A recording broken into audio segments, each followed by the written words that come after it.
امام موسیٰ کاظم نے اپنے باپ کو چلتے گھوڑے سے گرتا نہیں دیکھا، اپنے بہنوں، اپنے بھائیوں اور بھتیجوں کے سر قلم ہوتے ہوئے نہیں دیکھے۔ اب یہاں جب لوگ مقایسہ کرتے ہیں نا علماء مقاتل والے، وہ کہتے ہیں ایک بیٹا ہے علی امام حسین کا اور ایک بیٹا ہے امام موسیٰ کاظم کا علی رضا، کہتے ہیں دونوں میں مماثلت ہیں بہت ساری۔ کیا کہ علی زین العابدین کے بابا کا بھی لاشا 3 دن بے گور و کفن پڑا رہا، اور علی ابن موسیٰ رضا، امام علی رضا کے بابا کا لاشا بھی 3 دن تک پولے بغداد پہ پڑا رہا۔ اور دوسرا کہ مظلوم کربلا کے لاشے کو بھی پامال کیا گیا، اور امام علی رضا کے بابا یعنی امام موسیٰ کاظم کے لاشے کو بھی جو پولے بغداد پہ رکھا گیا تھا، وہ عزت کے لیے نہیں رکھا گیا تھا، وہ اس لیے رکھا گیا تھا کہ وہاں سے ہر قافلہ گزرنے والا گزرتا تھا اور اس چوراہے میں حکومت کی طرف سے ایک چراغ جلتا تھا کہ تاکہ دشواری نہ ہو۔ اور اس رات میں جب مزدوروں سے جنازہ اٹھوا کر رکھوا دیا گیا اور اس چراغ کو بھی گل کر دیا گیا، کس وجہ سے جب جانور آئیں گے اور ان کے قدموں سے یہ لاشا پامال ہو جائے گا، لیکن جو جانور آیا وہاں رک گیا لیکن آگے نہیں بڑھا، تازیانے کھا لیے لیکن آگے نہیں بڑھے وہ۔ ایک بات اور دوسری میں کہوں گا کہ اے امام موسیٰ کاظم کے بیٹے علی رضا، آپ بھی مظلوم ہیں، آپ کے بابا کی شہادت ہے، لیکن آقا آپ نے زندان میں اپنی بہن کا جنازہ تو نہیں پڑھا نا، آپ کربلا سے کوفہ اور کوفہ سے شام تک بے مکنہ اور رضا اپنی پھوپھیوں کے ساتھ تو نہیں گئے نا، آپ نے اپنی بہن معصومہ کم کی شہادت سے پہلے ہی آپ شہید ہو گئے اور ان کی مصیبت کو اپنی آنکھوں سے نہیں دیکھا ہے۔ لیکن ہائے سجاد کہ جن کی پھوپھیاں کو سے گردن ہاتھ بندھے ہوئے ہیں اور کبھی بازار سے شام میں جاتی ہیں، کبھی بازار کوفہ سے جاتی ہیں، اور دوسرا جملہ اے مظلوم کربلا کے بیٹے سجاد، جب جہاں گئے نا کہا شام شام شام، لیکن امام رضا نے یہ نہیں کہا بغداد بغداد بغداد، نہیں، امام سجاد کی مصیبت بڑی مصیبت ہے، 1 سال کی مصیبت ہے۔ بس اب آئیے سنیے امام زمانہ کیا سلام کرتے ہیں، فرماتے ہیں السلام علی مغزوز اللحم، میرا سلام ہو میرے اس جد پر کہ جس کی کلائیوں کا گوشت زنجیر کھا گئے، اجرکم علی اللہ۔ دیکھیں 1 سال میں 2 عیدیں آتی ہیں نا، 14 سال میں کتنی عیدیں ہیں، 28 عیدیں ہیں۔ دیکھیں نا آپ میں سے اگر کسی کے بچے پردیس میں ہوں، باپ کی خواہش ہوتی ہے کہ وہ کم از کم عید کے موقع پر اپنے بچوں کے پاس جائے اور ان کے لیے تحفے تحائف لے کر جائے، لیکن اے موسیٰ کاظم آپ کی بیٹیاں 28 عیدیں گزر گئی ہیں، ابھی بابا کا راستہ تک رہی ہیں۔ امام زمانہ فرماتے ہیں میرا سلام ہو اپنے اس دادا پر جس کی کلائیوں کا گوشت قیمہ بن گیا۔ پھر فرماتے ہیں السلام علی المعذب فی قعر السجون، میرا سلام ہو اس قیدی پر جسے زیر زمین قاو کی قید میں رکھا گیا۔ آپ جانتے ہیں وہ زندان کیسا تھا؟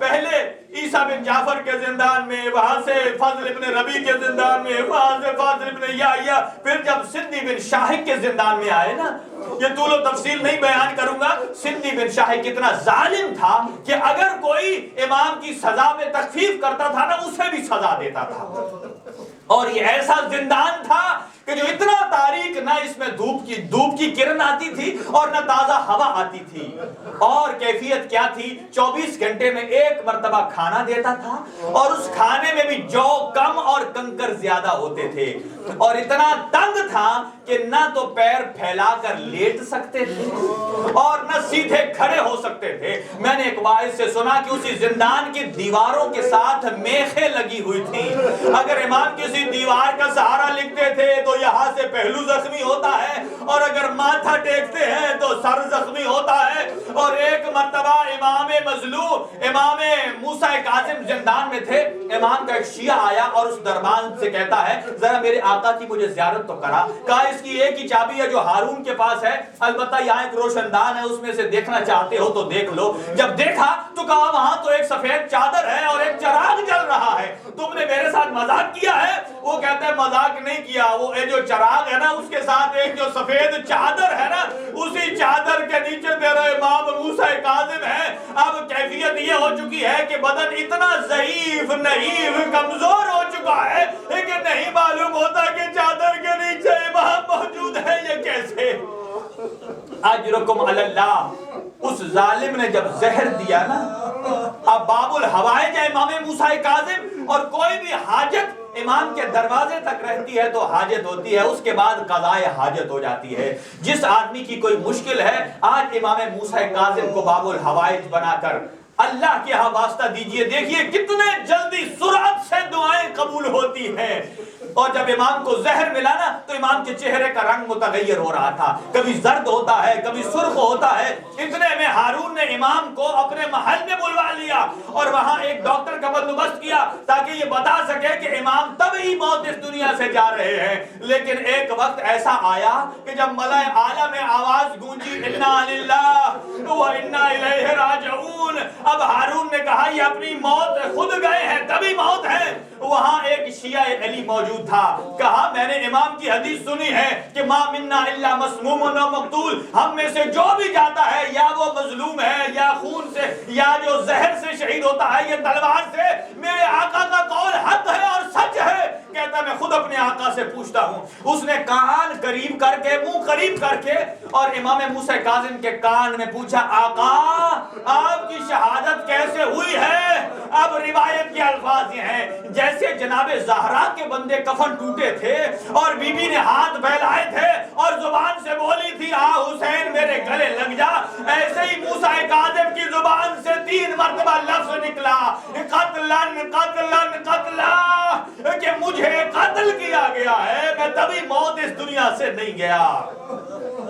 اجرکم علی اللہ. اور امام رضا باعجاز امامت مدینہ سے آتے ہیں, اسرار امامت کو سپرد کیا اور جب سپرد کیا نا تو امام رضا نے جب دیکھا اسی زندان کی دیواروں کے ساتھ خون لگا ہوا تھا. ایک مرتبہ پوچھا یا ابا اے میرے بابا یہ دیواروں کے ساتھ خون کیسا ہے؟ اور فرماتے ہیں اے میرے بیٹا جب کسی کو زہر مل جاتی ہے نا اور اسے پانی کی ضرورت ہوتی ہے, مجھے یہاں کوئی پانی دینے والا موجود نہیں تھا, کوئی میری معاونت کرنے والا موجود نہیں تھا.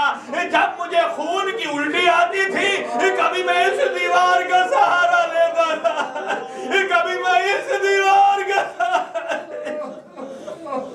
اجرکم علی اللہ. غسل و کفن کا بندوبست ہوا.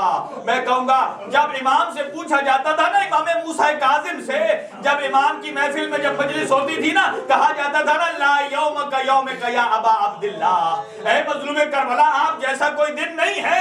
کوئی امام موسیٰ کاظم سے پوچھتا نا آقا آپ کے جد مظلوم کربلا کے بدن پر کتنے زخم تھے, نیاز حسین جملہ کہ کتنے زخم تھے آپ کے دادا حسین کے جسم پر, تو امام اپنی انگوٹھی اتار کر کہتے تھے کہ اس انگوٹھی کے برابر بھی میرے بابا کے میرے دادا کے جسم پر کوئی ایسا مقام نہیں تھا کہ جہاں زخم موجود نہ ہو.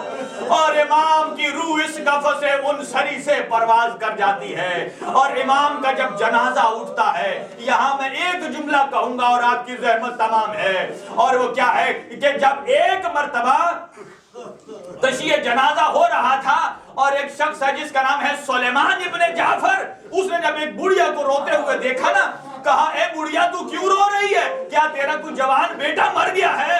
وہ کہتی ہے کاش اگر میرا بیٹا مر گیا ہوتا تو میں ایسا گریہ نہ کرتی, یہ فرزند پیغمبر چلا گیا ہے اس دنیا سے اور ان کے جنازے کی توہین ہو رہی ہے, ان کے جنازے کو مزدور لے کر جا رہے ہیں. یہ سلیمان ابن جعفر آتا ہے اور اپنے گریبان کو چاک کرتا ہے اور قدموں میں جوتا بھی نہیں پہنتا ہے اور اپنے لوگوں کو کہتا ہے جاؤ ان مزدوروں سے میرے آقا کا جنازہ لے لو.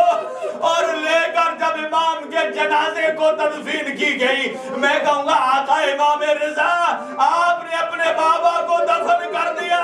اور 2 شخصیات ایسی ہیں کہ آج بھی ان کے جنازے جب شبی بنائی جاتی ہے نا اس پر کڑیاں موجود ہوتی ہیں.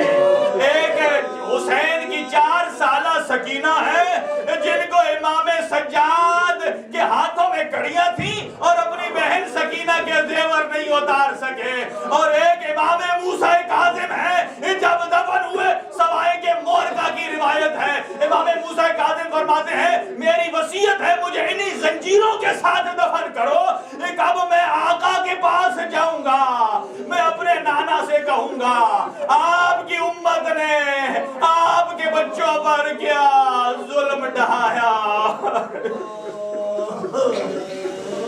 الا لعنت اللہ علی القوم الظالمین. ماتم حسین.